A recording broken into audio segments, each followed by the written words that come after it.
Bienvenue dans ce deuxième cours. La semaine dernière, nous avons dessiné une foule de personnages à partir de formes géométriques simples. Aujourd'hui, nous allons apprendre à représenter les émotions de l'un de ces personnages. Dans une histoire, un personnage passe par toutes sortes d'états et d'émotions.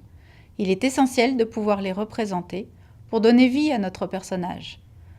Nous verrons comment leur représentation passe à la fois par les traits du visage, par la gestuelle du corps, ainsi que par la combinaison des deux. Comme dans le cours précédent, nous verrons que le langage de la bande dessinée permet de représenter des choses complexes avec des moyens simples. Nous allons travailler avec un dessin élémentaire, mais tous les principes que nous allons explorer s'appliquent naturellement à des types de dessins plus élaborés. Commençons par choisir un personnage parmi ceux que nous avons dessinés. Nous utiliserons ce personnage la semaine prochaine pour créer notre première bande dessinée. En effet, vous allez manipuler votre personnage comme un metteur en scène manipulerait un acteur. En tant qu'être humain, nous sommes tous équipés pour décoder les émotions chez les autres à travers les expressions du visage et du corps. C'est une capacité en partie innée qui nous permet de communiquer entre nous et de réagir face aux émotions ressenties. Savoir quand quelqu'un est fâché et qu'on a intérêt à garder ses distances, ou quand quelqu'un nous invite par un sourire à se rapprocher de lui. Et même si on ne se voit pas soi-même, on a aussi conscience de la manière dont nos émotions s'expriment à travers notre propre corps, de la manière dont notre visage bouge sous le coup de l'émotion. Cette capacité à interpréter les manifestations physiques des émotions humaines nous permet de décoder automatiquement une représentation de ces mêmes émotions schématisées par un dessin. Comme nous l'avons vu, un rond avec 2 points pour les yeux et un demi-cercle en guise de bouche suffisent à nous faire voir un personnage. Maintenant, si un demi-cercle est orienté vers le haut, nous voyons un personnage heureux. Et si ce demi-cercle est orienté vers le bas, nous voyons un personnage malheureux. Très rapidement, nous attribuons spontanément et sans effort des émotions à quelques traits. De la même manière, nous interprétons la gestuelle d'un personnage schématisé comme celui-ci en fonction de nos connaissances de la gestuelle d'un vrai corps. Ainsi, nous savons que des émotions positives, comme la joie ou la fierté, se traduisent dans le corps. Le torse bombe, les bras se balancent de façon dynamique, la tête se relève et regarde au loin. A l'inverse, les émotions négatives comme la tristesse ou la honte peuvent plier un corps.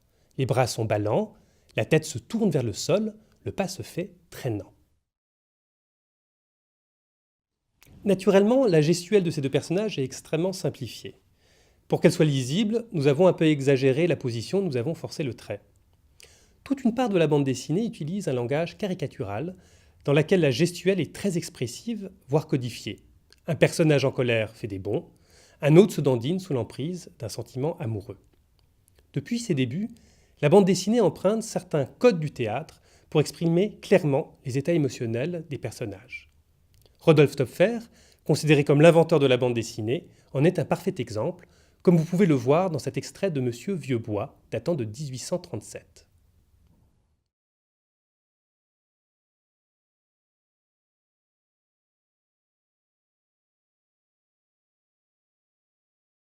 En utilisant cette forme de pantomime graphique, la bande dessinée permet aussi de communiquer avec une très grande clarté l'état et les intentions des personnages en se passant de texte.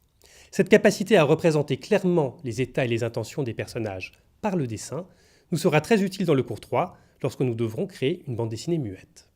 Faites-vous confiance quand vous dessinerez, car vous avez déjà une grande partie des connaissances nécessaires pour animer vos personnages.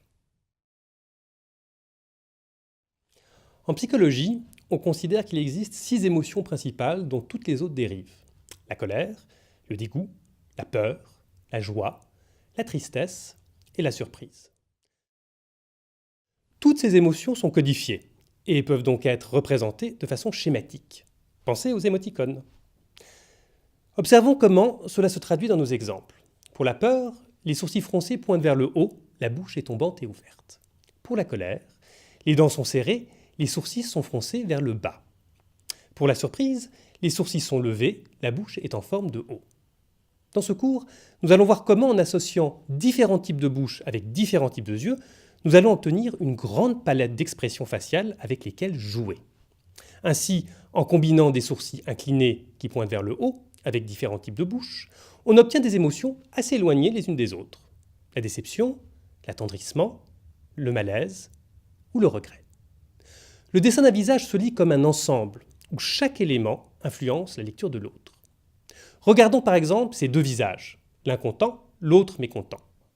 Les yeux et les sourcils sont identiques, seule la bouche est différente. Pourtant, selon l'émotion représentée par la bouche, nous chargeons différemment le regard, nous y projetons quelque chose d'autre. Dans un cas, les yeux semblent joyeux, alors que dans l'autre cas, les yeux semblent inquiets. Évidemment, c'est nous et rien que nous qui projetons des émotions dans les deux cas, comme si nous étions devant un véritable visage, alors qu'il ne s'agit que de dessins schématiques. Revenons à nos 6 émotions de base. Chacune d'entre elles peut varier en intensité pour se décliner en d'autres émotions spécifiques. Le dégoût peut se transformer en aversion ou en révulsion, la joie en satisfaction ou en amusement, la peur en anxiété ou en terreur, la tristesse en mélancolie ou en désespoir, et la surprise en étonnement ou en choc. Concentrons-nous maintenant sur les émotions qui découlent de la colère. Nous allons jouer avec la forme de la bouche et des sourcils pour voir comment leur combinaison modifie l'expression. Commençons par un visage mécontent. La bouche est fermée, les sourcils à la lisière des yeux donnent un air sévère. Un sourcil se relève en signe de désapprobation. Le deuxième sourcil s'abaisse. L'humeur se fait plus sombre, mais encore avec une certaine retenue. La bouche se tord vers le bas, l'expression est clairement celle de quelqu'un de fâché. Maintenant, la bouche s'ouvre. Les dents sont serrées, la colère monte. La bouche vociférante s'agrandit sous le coup de la colère. Les yeux en spirale signent la perte de contrôle définitive. Toutes les figures que nous venons de représenter ont des émotions nettes et identifiables. Nous allons maintenant regarder comment la moindre variation de la ligne module l'expression du visage. Reprenons notre personnage mécontent. Maintenant, gardons les mêmes yeux et modifions la bouche. Les deux dessins sont presque identiques, si ce n'est que la ligne droite est devenue très légèrement courbe. En quoi l'expression a-t-elle changé ? Peut-être qu'avec la bouche tracée à la règle, l'expression est plus dure, plus définitive qu'avec la bouche dessinée à la main.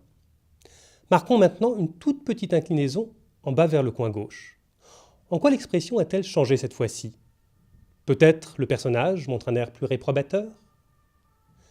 Maintenant, si nous épaississons le trait d'un côté, l'expression s'accentue.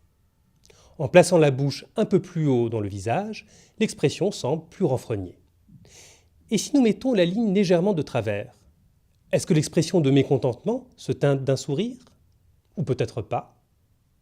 Et cela change-t-il quelque chose si nous inclinons la ligne dans l'autre sens ? Comme on peut le voir, avec chaque petite modulation des traits, nous captons quelque chose de légèrement différent de l'état émotionnel du personnage. Avec des moyens très simples, nous arrivons à une palette d'expressions subtiles.